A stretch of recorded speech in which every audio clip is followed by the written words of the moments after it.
മത്തായി എഴുതിയ സുവിശേഷം അദ്ധ്യായം 2. ഹെരോദ രാജാവിൻ്റെ കാലത്ത് യേശു യഹൂദയിലെ ബേത്ലഹേമിൽ ജനിച്ച ശേഷം കിഴക്കുനിന്ന് വിദ്വാൻമാർ യെരുശലേമിൽ എത്തി, യഹൂദന്മാരുടെ രാജാവായി പിറന്നവൻ എവിടെ? ഞങ്ങൾ അവൻ്റെ നക്ഷത്രം കിഴക്ക് കണ്ട് അവനെ നമസ്കരിപ്പാൻ വന്നിരിക്കുന്നു എന്ന് പറഞ്ഞു. ഹെരോദ രാജാവ് അത് കേട്ടിട്ട് അവനും യെരുശലേം ഒക്കെയും ഭ്രമിച്ച് ജനത്തിൻ്റെ മഹാപുരോഹിതന്മാരെയും ശാസ്ത്രിമാരെയും എല്ലാം കൂട്ടിവരുത്തി, ക്രിസ്തു എവിടെയാകുന്നു ജനിക്കുന്നത് എന്ന് അവരോട് ചോദിച്ചു.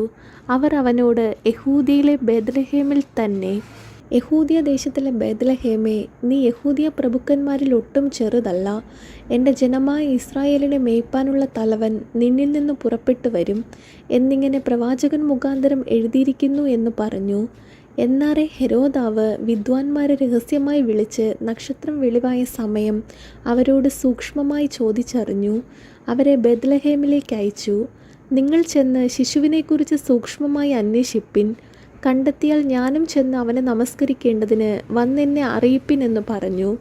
രാജാവ് പറഞ്ഞത് കേട്ട് അവർ പുറപ്പെട്ടു.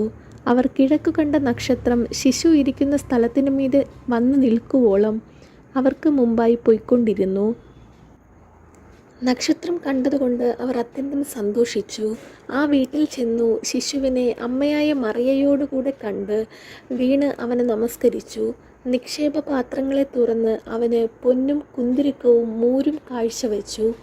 ഹെരോദാവിൻ്റെ അടുക്കൽ മടങ്ങിപ്പോകരുത് എന്ന് സ്വപ്നത്തിൽ അരുളപ്പാടുണ്ടായിട്ട് അവർ വേറെ വഴിയായി സ്വദേശത്തേക്ക് മടങ്ങിപ്പോയി.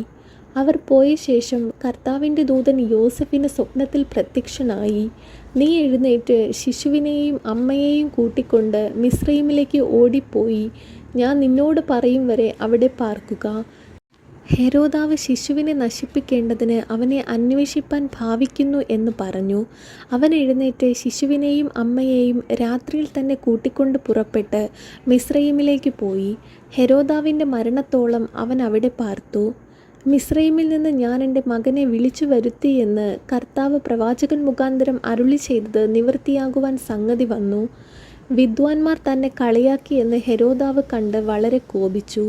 വിദ്വാൻമാരോട് ചോദിച്ചറിഞ്ഞ കാലത്തിനൊത്തവണ്ണം 2 വയസ്സും താഴെയുമുള്ള ആൺകുട്ടികളൊക്കെയും ബേത്ലഹേമിലും അതിൻ്റെ എല്ലാ അതിരുകളിലും ആളയച്ച് കൊല്ലിച്ചു.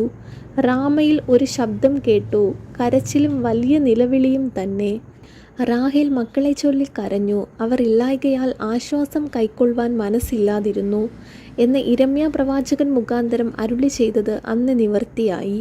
എന്നാൽ ഹെരോദാവ് കഴിഞ്ഞുപോയ ശേഷം കർത്താവിൻ്റെ ദൂതൻ മിസ്രയീമിൽ വെച്ച് യോസഫിന് സ്വപ്നത്തിൽ പ്രത്യക്ഷനായി, ശിശുവിന് പ്രാണഹാനി വരുത്തുവാൻ നോക്കിയവർ മരിച്ചു പോയതുകൊണ്ട് നീ എഴുന്നേറ്റ് ശിശുവിനെയും അമ്മയെയും കൂട്ടിക്കൊണ്ട് ഇസ്രായേൽ ദേശത്തേക്ക് പോക എന്ന് പറഞ്ഞു.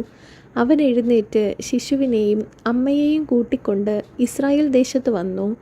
എന്നാൽ യഹൂദയിൽ അർക്കെലയോസ് തൻ്റെ അപ്പനായ ഹെരോദാവിന് പകരം വാഴുന്നു എന്ന് കേട്ടതുകൊണ്ട് അവിടെ പോകുവാൻ ഭയപ്പെട്ടു. സ്വപ്നത്തിൽ അരുളപ്പാടുണ്ടായിട്ട് ഗലീല പ്രദേശങ്ങളിലേക്ക് മാറിപ്പോയി. അവൻ നസറായൻ എന്ന് വിളിക്കപ്പെടും എന്ന പ്രവാചകൻ മുഖാന്തരം അരുളി ചെയ്ത് നിവൃത്തിയാവാൻ തക്കവണ്ണം നസറത്ത് എന്ന ഗ്രാമത്തിൽ ചെന്ന് പാർത്തു.